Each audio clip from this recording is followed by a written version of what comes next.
Hola! Today in Dr. Doug's Quick Spanish, we're going to take a look at the presente progresivo.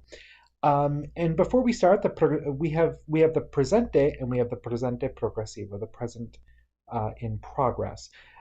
In English, we use the present progressive a lot. We say, I am eating a sandwich. I am doing my homework. I am making these videos for YouTube.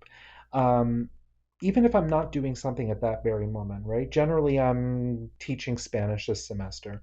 In Spanish, we only use the present progressive when you're physically doing that action at the moment. Otherwise, we just use the present tense.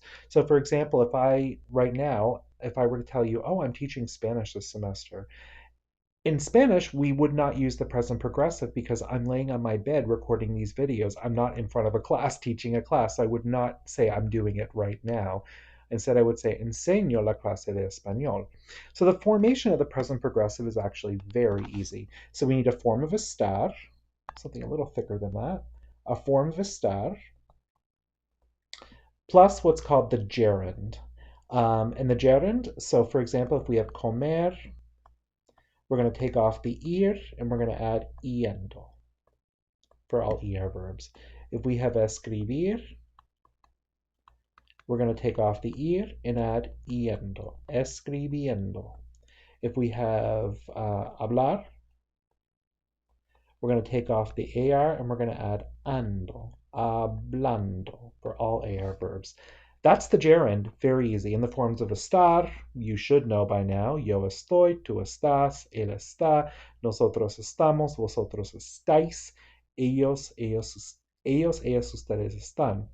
That's the present progressive. Literally, I am eating, I am writing, I am talking, right?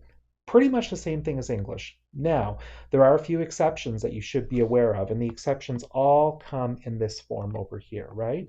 The first big one is ir. Because ir, if we take off the end, I mean, we have nothing left. So the ir is yendo. Yo estoy yendo. Some other big exceptions, verbs that end in UIR. So if we conjugate those, let's go with construir, right? Oh, I'm just moving that screen.